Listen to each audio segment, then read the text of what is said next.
오늘은 중과 부족을 뛰어넘는 구원의 계획이라는 제목으로 하나님 말씀 전가하겠습니다.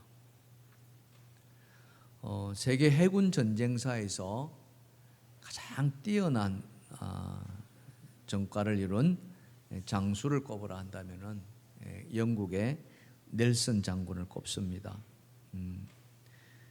나폴레옹 황제가 있을 당시 영국과 프랑스가 트라팔가 해전에서 큰 전쟁을 치렀는데 그 싸움에서 이 넬슨 장군이 이끄는 영국 해군이 대승을 거두는, 그래서 이 넬슨 장군 하면은 해군 전쟁사의 가장 뛰어난 장수로 이름이 올려져 있습니다.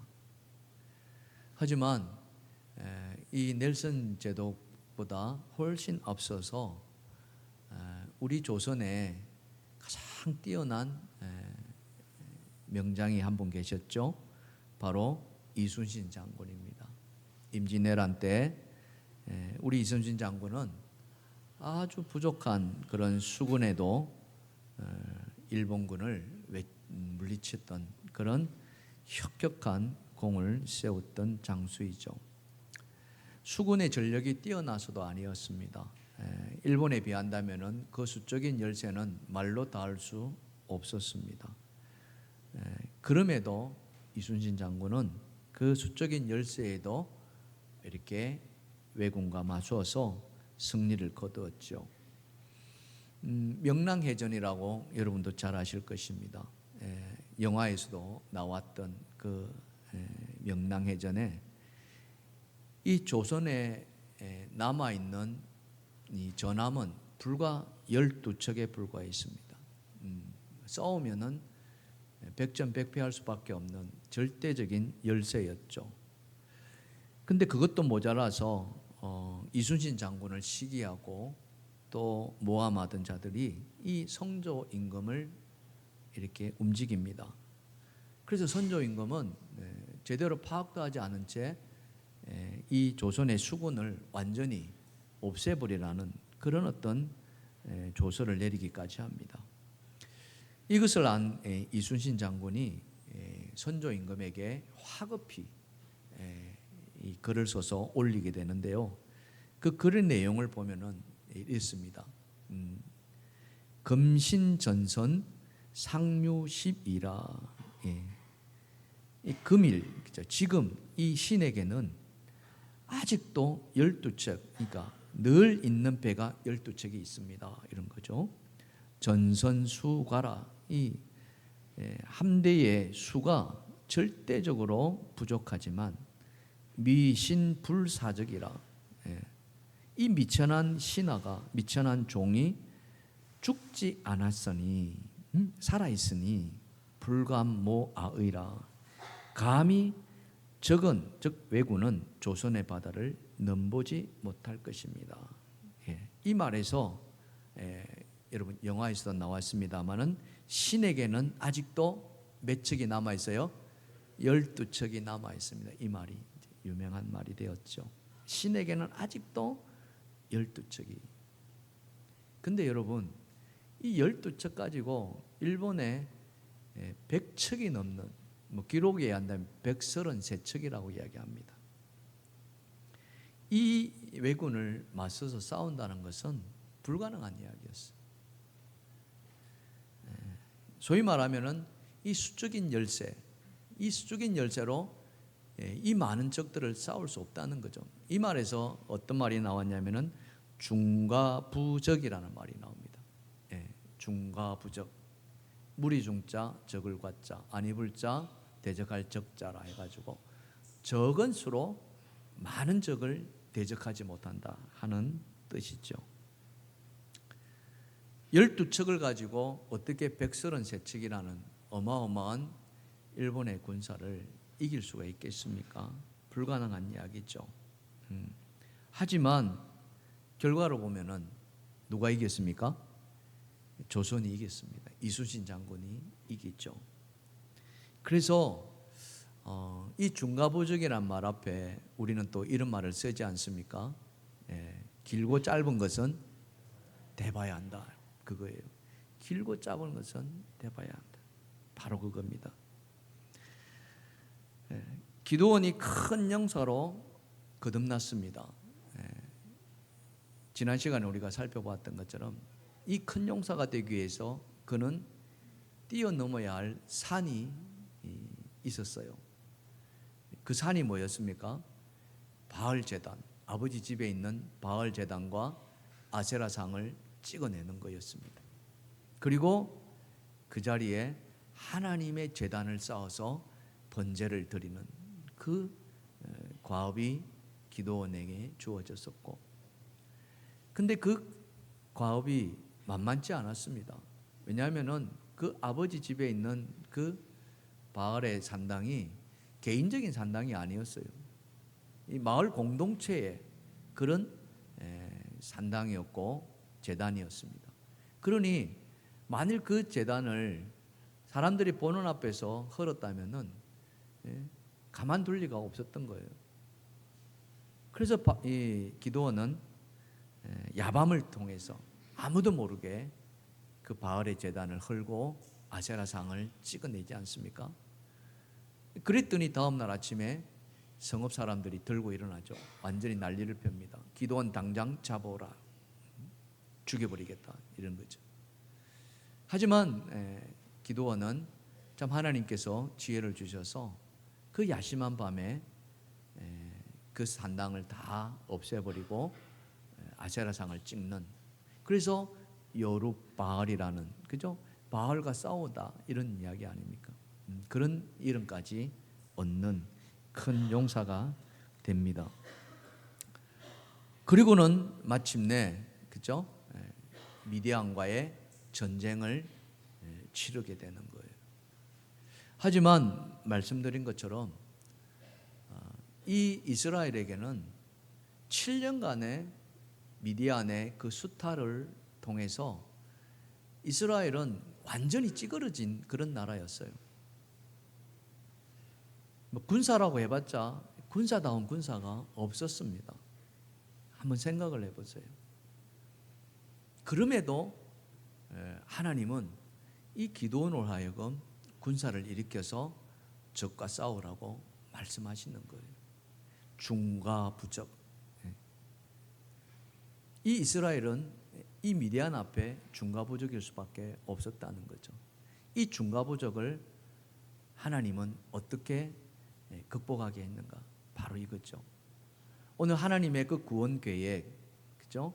지금까지 사사를 세운 하나님의 그 구원의 비밀들을 보면은 어느 것 하나 여러분 처음부터 이렇게 이길 수 있는 그런 여건이 아니었어요. 그죠? 여러분도 잘 아시는 왼손잡이, 그죠? 에후셋부터 시작해서 또 여선지자 드보라, 그죠? 이런 사람들, 또 이번에는 그냥 평범한 기드온, 거기다가 7년간의 온갖 양식을 다 수탈당했던 이스라엘의 군사, 어느 것 하나 적과 싸워서 이길 수 있는 형편이 못 되었습니다. 그렇지만 하나님은 이렇게 세운다는 거죠. 이를 통해서 구원의 은총을 베풀어 주신다는 거예요. 우리는 오늘 이 말씀을 통해서 우리 인생 가운데서도 인생을 살아가면서 그와 같은 중과부족의 어려운 현실들을 맞닥뜨릴 수가 있습니다. 그 현실 속에서 우리가 어떻게 그것을 이겨낼 수 있는가? 하나님의 그 구원의 비밀들을 이런 말씀을 통해서 우리가 깨닫는 것이죠. 자, 이스라엘을 구원하기 위한 하나님의 그 구원 계획, 이 중과부족을 뛰어넘는 그 구원 계획은 무엇이었을까? 자, 같이 한번 읽어봅시다. 다 같이 첫 번째 주제입니다. 시작. 하나님은 꼭 필요한 용사만 남기셨다. 어떤 용사만 남기셨다고요? 꼭 필요한 용사. 여기에 꼭이란 말을 좀 방점을 좀 찍어줬으면 좋겠습니다. 한번 다시 한번 읽어봅시다. 시작. 하나님은 꼭 필요한 그냥 꼭이 아니라 어떻게 해요? 꼭 간절함이 좀 간절. 오늘 이 자리에 계신 여러분이 그런 필요한 용사 되기를 주님의 축복합니다. 축복합니다. 예. 자, 하나님이 큰 용사를 이렇게 기도원을 삼으셨잖아요. 그때 하나님이 임한 첫 번째 축복이 뭐냐면은 하나님의 영이 기도원을 찾아갑니다. 이게 놀라운 거죠. 하나님의 영이 기도원에게 임하는 거예요.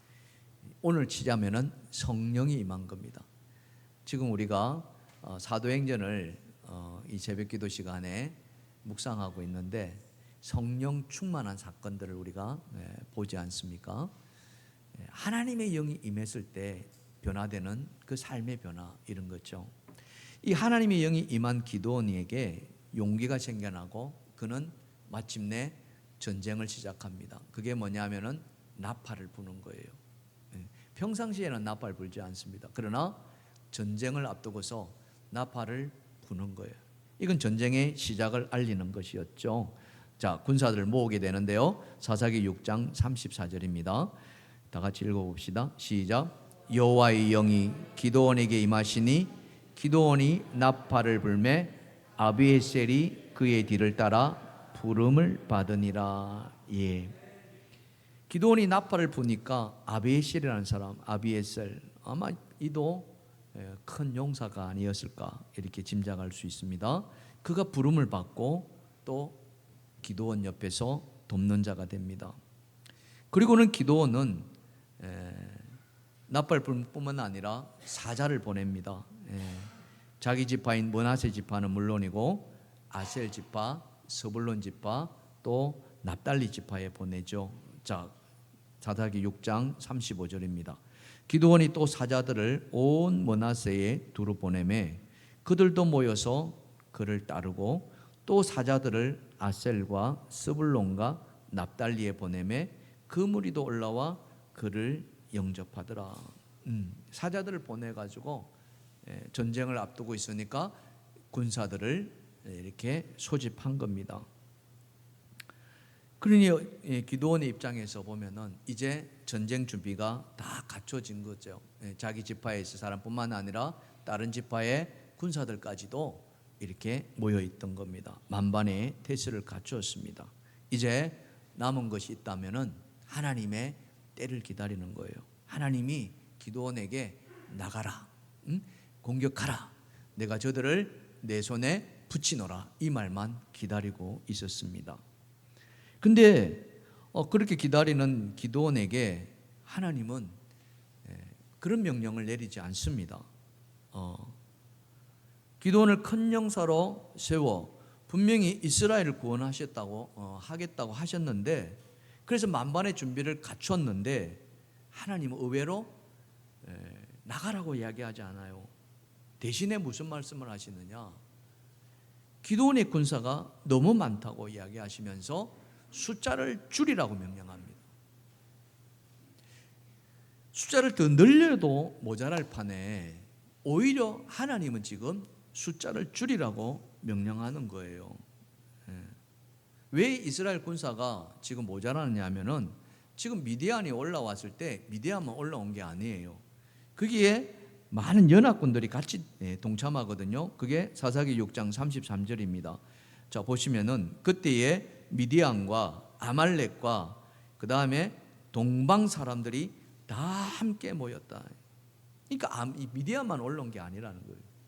아말렉 군사도 없고요. 그 외에 주변에 있는 동쪽에 있는 그 동방 사람들이 다 함께 모여서 골짜기에 진을 쳤다는 거죠. 이들의 수를 헤아릴 수는 없습니다. 하지만 우리가 짐작하건대 아마 그들은 메뚜기 떼처럼 가득 차 어마어마한 숫자였다는 거죠. 그런데 하나님이 이 기드온에게 하신 말씀은 다른 말씀이 아니라 지금 모여있는 이 백성의 수가 너무 많다는 거예요. 그러면서 줄이라는 거죠. 자, 사사기서 오늘 이 본문의 7장 2절과 3절입니다. 자, 여호와께서 기드온에게 이르시되 너를 따르는 백성이 어때요? 너무 많은즉. 그러면서 누구든지 두려워 떠는 자는 길르앗 산을 떠나서 돌아가라. 그래서 돌아간 백성이 22,000명이요 남은 자가 10,000명이었습니다. 남은 자보다 돌아간 자가 훨씬 많았어요. 이 둘이 합치면 처음에 모인 자가 몇 명입니까? 32,000명. 32,000명 중에서 22,000명이 돌아가 버렸어요. 그리고 남은 자가 10,000명인 거죠. 3분의 2는 떠나가 버린 거예요. 3분의 1만 남은. 왜 하나님이 돌아가라 했을까? 왜 숫자가 많다고 했을까? 이거예요.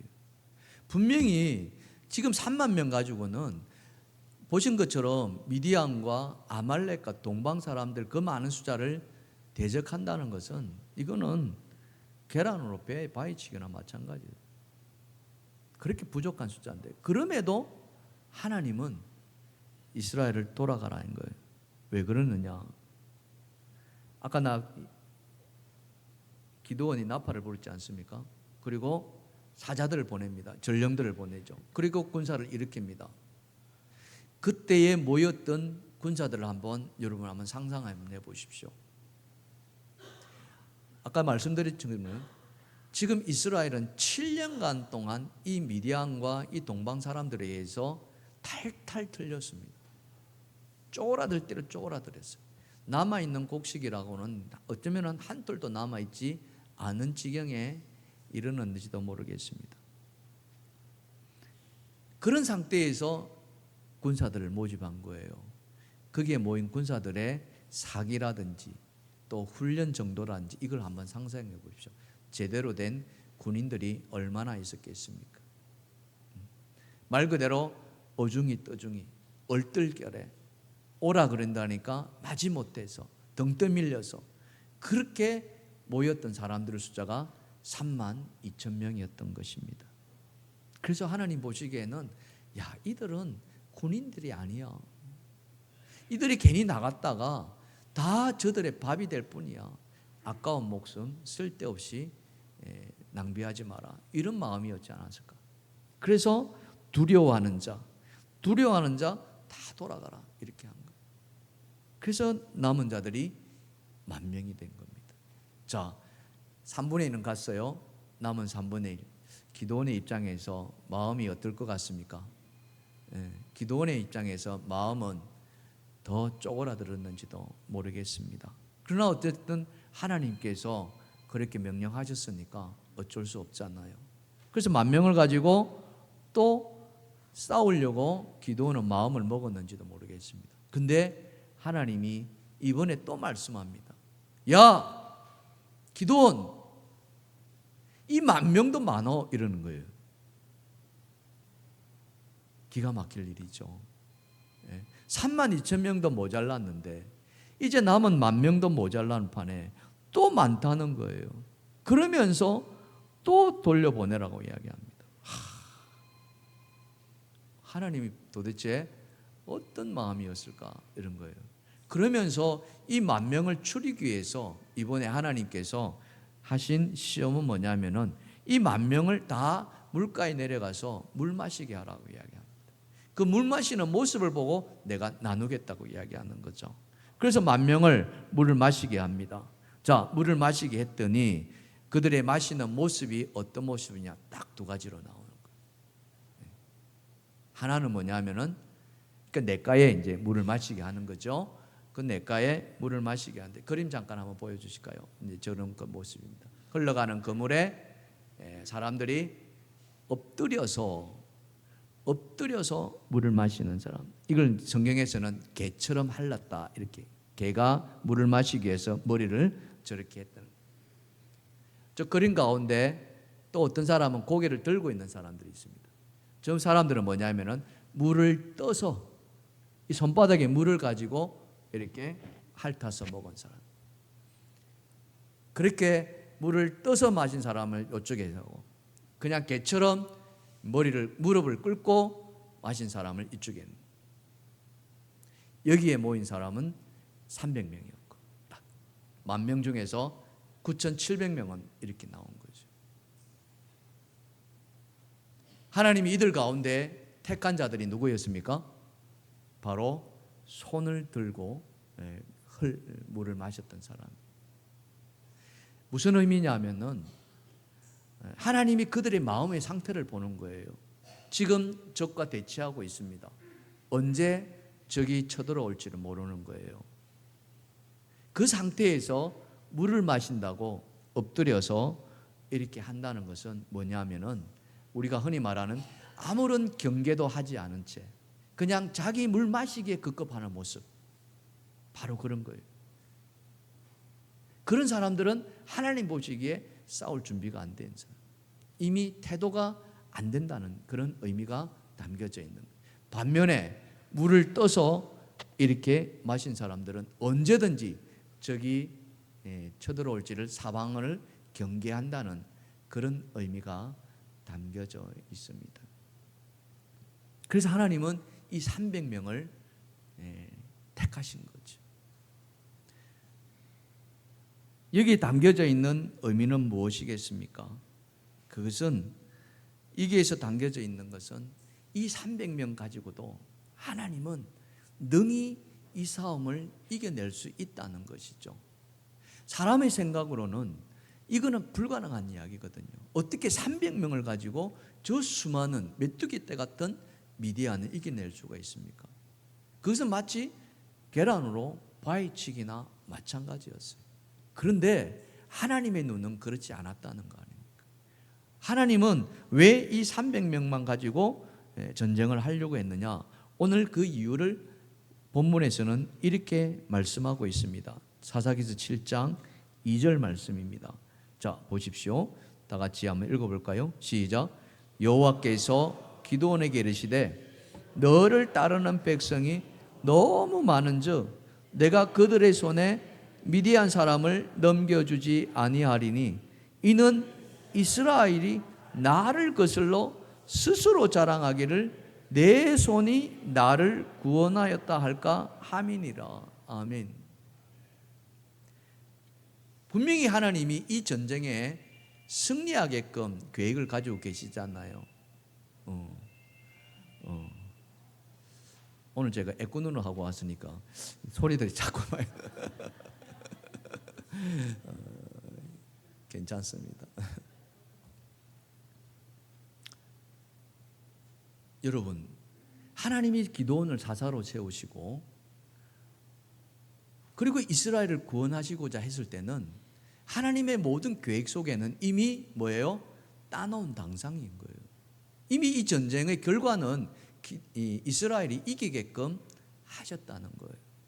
그게 하나님의 뜻이고 하나님의 계획이었어요. 그런데 수가 많으면은 사람들이 생각하기를 뭐냐? 이 전쟁은 누가 싸워서 이겼다? 내가 싸워서 이겼다. 그 공을 하나님께 올려드려야 되는데 자기에게 돌린다는 거예요. 바로 이건 거예요. 하나님 그걸 원하죠. 이 전쟁은 하나님께 속한 전쟁이었다는 거죠. 여러분, 구원이라는 것이 우리에게 주어져 있습니다. 여러분, 구원받은 것이 내 공로로 구원받았습니까? 내가 하나님 앞에 열심히 섬기고 열심히 봉사하고 하나님 앞에 참 인정받아서 이게 구원으로 주어졌나요? 그렇지 않았습니다. 사도 바울은 그렇게 이야기하지 않아요. 구원은 하나님의 전적인 은혜였습니다. 하나님이 그냥 베풀어 주시는 일방통행이었어요. 그래서 우리가 암송했던 말씀 있지 않습니까? 에베소서 2장 8절과 9절에 뭐라고 암송했나요? 너희는 그 은혜에 의하여 믿음으로 말미암아 구원을 받았으니 이것은 너희에게서 난 것이 아니요 하나님의 선물이라. 행위에서 난 것이 아니니 이는 누구든지 자랑하지 못하게 하려 함이라. 아멘. 보세요. 구원은 뭐예요? 하나님의 선물이라는 거예요. 하나님이 일방적으로 주는 거예요. 그래서 누구든지 그 구원받은 거에 대해서 자랑하지 못하게. 내가 이런 거에서 구원받았어. 내가 이렇게 교회에 열심히 했어. 이거 자랑하지 못하게 하는. 오늘 미디안과의 전쟁에서도 하나님 똑같은 말씀하지 않습니까? 사사기 7장 2절에 그렇게 말씀하지 않습니까? 스스로 자랑하기를 내 손이 나를 구원하였다. 이스라엘 백성들이 그렇게 말하는 거 하나님 막으려고 하는 거예요. 다시 말해서 철저하게 하나님께 의지하게끔 만든다는 것, 이 이야기입니다. 이스라엘을 구원하기 위해서, 그렇죠? 사람의 생각으로는 수많은 사람들이 모여서 그것으로 전쟁을 해야 함에도 하나님은 오히려 거꾸로 가셨다는 거죠. 여러분, 다윗과 골리앗의 싸움을 한번 보십시오. 다윗이 골리앗을 향해서 달려나갑니다. 여러분, 이것만 보았으면 이게 싸움이 되는 싸움입니까? 말이 안 되는 싸움 아닙니까? 그런데 다윗이 뭐라고 고백했습니까? 다윗이 고백하기를 나는 만왕의 왕, 만군의 주이신 하나님의 이름으로 나간다. 그러면서 이 전쟁은 누구에게 속한 것이다? 하나님께 속한 것이라고 말합니다. 사무엘상 17장 말씀입니다. 자, 47절에 다 같이 한번 읽어봅시다. 시작. 또 여호와의 구원하심이 칼과 창에 있지 아니함을 이 무리에게 알게 하리라. 전쟁은 여호와께 속한 것인즉 그가 너희를 우리 손에 넘기시리라. 아멘. 아멘. 다윗은요 알았습니다. 자기가 비록 어린 소년에 불과했지만 하나님이 저 골리앗을 내 손에 넘겨줄 것이다. 그런데 내가 그들을 물리친 것이 아니라 누가 물리쳤다고요? 하나님이 물리치게 하셨다. 그래서 전쟁은 여호와께 속한 것이다. 아멘. 하나님의 전쟁에 숫자가 무슨 의미가 있습니까? 하나님의 전쟁에 무슨 전쟁 무기가 필요 있습니까? 여러분, 여리고성 무너질 때를 한번 생각해 보십시오. 여리고성 무너질 때 무슨 전쟁의 무기가 있었습니까? 하나님이 그 성을 무너뜨려 주시지 않았습니까? 그렇기에 이 전쟁의 승리는 오직 누가? 하나님만 영광 받으신. 아멘입니까? 하나님이 그걸 원하셨다. 그래서 꼭 필요한 사람, 숫자의 문제가 아니라 꼭 필요한 사람, 하나님에게 필요한 그 숫자는 300명이었다는 거죠. 300명을 계획해서가 아니라 물을 뜨고 마시는 모습을 보니까 300명만 남아있는, 그 사람들만 내가 내 군사로 삼으시고 그리고 이 전쟁에서 승리로 이끌겠다는. 그러면서 그 300명이 승리하고 나서 뭘 하겠습니까? 이 모든 영광은 누구에게? 하나님께. 그렇죠? 우리 한번 찬양 한번 불러볼까요? 모든 영광 하나님께. 모든 영광을 하나. 우리 반주가 될까요? 괜찮아요?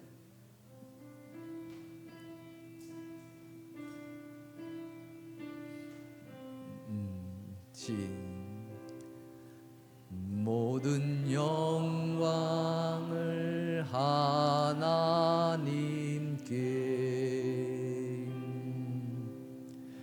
모든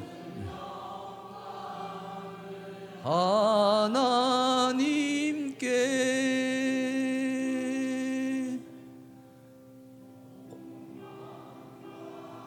뜻 다해 주사모합니다. 모든 영광을 하나님께. 다시 한번 모든 영광, 모든 영광 하나님께.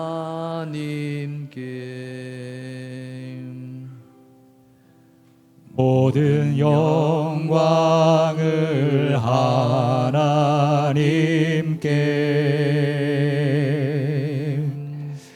온 마음과 뜻 다해 주 사모합니다. 모든 영광을 하나님께. 아멘. 너무 감사해요. 제가 이 음을 못 맞춰가지고 여러분, 우리의 삶에 작은 승리라도 여러분 하나님께 영광 돌리는 그런 여러분 되기를 주님의 축복합니다. 그런 사람만이 하나님이 꼭 필요한 사람이다. 그런 사람이 하나님 나라에 쓰임 받는다는 것이죠. 자, 그렇게 하나님 나라에 꼭 필요한 사람, 이 사람은 어떤 사람이었을까? 자, 두 번째 주제입니다. 다 같이 시작. 두려움을 두려워하지 않는 사람이다. 예, 여러분, 세상에 두려움 없는 사람이 어디 있겠습니까? 만약 없다고 한다면은 그 사람은 거짓말장이겠죠. 다 두려워합니다. 두려움이 없는 사람 한 사람도 없습니다. 단지 그 두려움의 정도의 차이가 있을 뿐이죠. 지금 미디안과 싸우러 나온 이스라엘 군사들은 아무런 준비도 없이 군사훈련이나 이런 대비도 없이 그냥 나온 사람들입니다. 그냥 집에서 농사 짓던 그런 사람. 사실 기드온도 마찬가지 아닙니까? 무슨 군사훈련이 있었습니까? 7년 동안 미디안에서 그렇게 고통받다가 겨우겨우 목숨을 부지해내온 그런 상태이죠.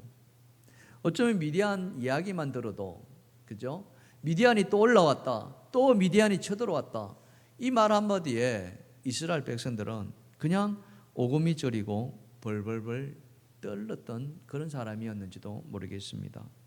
실제로 그랬거든. 우리도 여러분 일제시대 때 참 일본의 그 공포정치 앞에 얼마나 많은 사람들이 두려워했습니까? 그래서 우리가 그런 말 하잖아요. 안녕하세요 라는 말에 그 의미가 그 앞에 이 말 생략되는 거 여러분 다 아시잖아요. 뭡니까?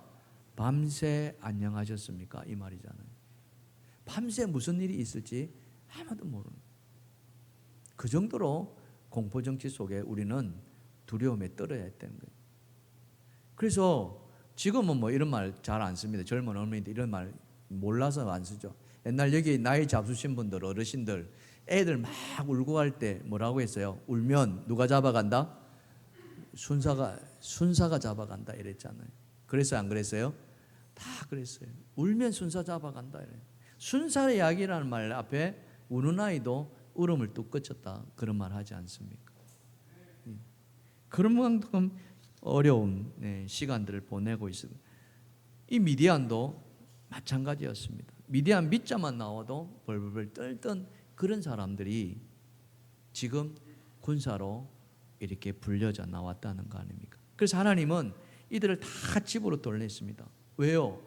오히려 그들은 그냥 오합지졸이기 때문에 전쟁에 있으면은 오히려 걸림돌이 될 수밖에 없었다는 거죠. 그래서 하나님이 정말 필요한 사람들은 뭐냐? 그것은 바로 두려움이 있지만은, 두렵지만은 그 두려움을 두려워하지 않는 사람. 마치 여러분 에스더가, 그죠? 이 왕 앞에 나아갈 때 그 모르드기의 말을 듣고 나아가잖아요. 그때 나아갈 때 이 에스더가 뭐라고 이야기하고 나갑니까? 죽으면 죽으리라. 두려움이 없어서가 아니에요. 처음에 안 나갔어요. 하지만 죽으면 죽으리라는 그 두려움을 극복하는 마음으로 그렇게 나갔던 거 아닙니까? 이것은 다른 것이 아니라 내 목숨이 이제 누구의 손에 달려 있어요? 하나님 손에 달려 있습니다. 바로 이거예요. 나의 작은 목숨조차도 하나님의 것입니다. 하나님이 살리시면은 나는 사는 것이고요. 하나님이 거두어 가신다면은 나는 거두어 가는 것입니다. 이런 마음으로. 그래서 나의 작은 일도 다 주님께 맡기고, 이것이 무엇입니까? 이게 바로 믿음이라는 거죠. 하나님은 그 믿음의 군사를 이야기하는 거예요. 하나님이 필요한 사람들은 이와 같이 두렵지만은 하나님을 의지하는 사람, 하나님께 자신의 생명까지도 드릴 줄 아는 그런 사람이 필요했던 것입니다. 여러분, 12정탐꾼의 이야기를 여러분 잘 아실 것입니다. 400년 동안 애굽에서 종살이 하다가 하나님이 그들을 애굽에서 건져내지 않습니까? 이 광야길을 가는 가운데 가데스 바네아에 이릅니다. 모세가 각 지파별로 한 사람씩 뽑죠. 12명을 보냅니다. 40일간을 정탐하고 와라. 그래서 12명이 돌아와서 보고를 합니다. 이 12명이 똑같이 이구동성으로 보고를 했다면 아무 문제가 없는데 이들의 보고를 보면 딱 둘로 나눠지죠. 어떻게 나눕니까? 올라가자. 하나님이 우리에게 약속한 말씀을 믿고 저 가나안 땅을 차지하러 가자. 적과 꿀이라는 땅에 하나님께서 우리에게 주셨다. 그렇게 외쳤던 사람이 누구였어요? 여호수아와 갈렙. 그 12명 중에서 딱 2사람만 그랬어요. 나머지 10사람은 어떻게 했습니까? 올라가지 말자는 거예요. 올라가면 우리는 다 죽는다는 거예요. 왜 그렇습니까? 저들에게는 이 아낙 자손들이 있었다는 거예요. 네피림의 후손들이죠. 어마어마한 거인들이라는 거죠. 그들에 비한다면 우리는 마치 뭐와 같다? 메뚜기와 같다. 이렇게 나오는 거예요. 그래서 다 못 나간다.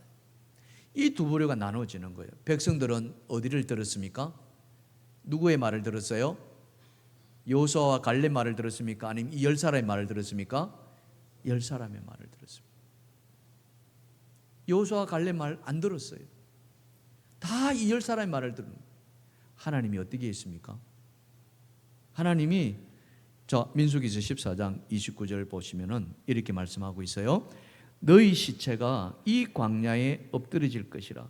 너희 중에서 20세 이상으로서 계수된 자 곧 나를 원망한 자 전부가 여분네 아들 갈렙과 눈의 아들 여호수아 외에는 내가 맹세하여 너희에게 살게 하리라 한 땅에 어떻게 해요?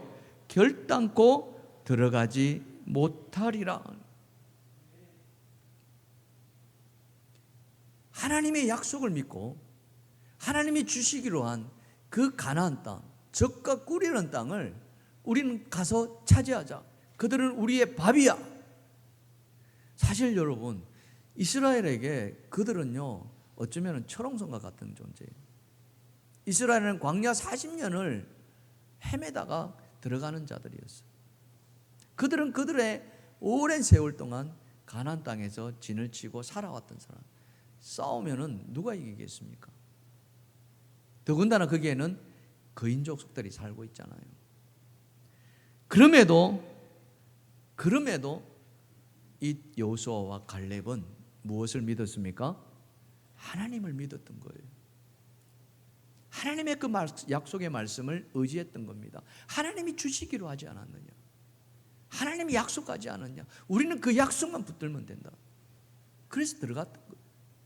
근데 백성들은 약속을 믿지 않았던 백성들은, 그래서 원망했던 백성, 이들이 어떤 원망까지 합니까? 우리 다시 애굽으로 돌아가자 그래요. 애굽으로 돌아가서 차라리 종살이 하자 이렇게. 하나님이 원하시는 사람들, 하나님이 필요한 사람들, 꼭 필요한 사람들은 그 사람은 어떤 사람이냐? 처음부터 두려움이 없는 사람이 아니었어요. 누구에게나 다 두려움이 있습니다. 여호수아와 갈렙에게도 왜 두려움이 없겠습니까? 그들도 사람인데. 그러나 그들 안에는 뭐가 있었습니까? 하나님을 향한 믿음이 있었다는 거예요. 하나님의 약속을 믿었다는 사실. 오직 그거 하나입니다. 우리는 약속을 믿고 나아가자 이겁니다. 오늘 우리에게 필요한 하나님의 말씀은 딴 것이 아닙니다. 바로 이 약속의 말씀을 믿는 자들, 그런 자들만이 뭘 할 수 있습니까? 두려움을 두려워하지 않는 거예요. 근데 약속을 믿지 않는 사람들은 두려움 앞에서 그냥 두려워할 수밖에 없는 그런 존재. 오늘 우리의 삶 속에 보면은 영적인 전쟁이 뭐 말로 다 할 수 없이 치열하지 않습니까? 하나님을 향해 나아가고자 하는 그런 우리의 발걸음 앞에 이 사탄 마귀 권세들은 어떻게든지 우리의 가는 길을 막아서려고 하지 않습니까? 그렇다고 우리가 힘이 있거나 능력이 있거나 그래서 그들을 이겨낼 수 있는 것은 아닙니다. 사도 바울은 뭐라고 이야기했습니까? 마귀의 관계를 대적하라고 합니다. 근데 무엇으로 대적합니까? 그것은 오직 하나님의 전신갑주를 입으라는 거지 않습니까? 하나님의 전신갑주를 입고 마귀의 관계를 대적하라. 여러분 하나님 전신갑주가 기억나십니까? 응? 머리에는 뭘 씁니까? 구원의 투구를 쓰시고, 그리고 가슴에는요 의의 흉배를 차고, 그리고 한 손에는 뭘 듭니까? 믿음의 방패와 성령의 검을 가지고, 그리고 허리에는 진리의 허리띠를 차고, 평안의 복을 비는 이 복음의 신발을 신고 나아가자고 이야기하잖아요. 이게 바로 하나님의 전신갑주. 어느 것 하나, 그죠? 우리가 가진 것이 뭐가 있습니까? 다 하나님이 주신, 하나님을 향한 믿음 아닙니까?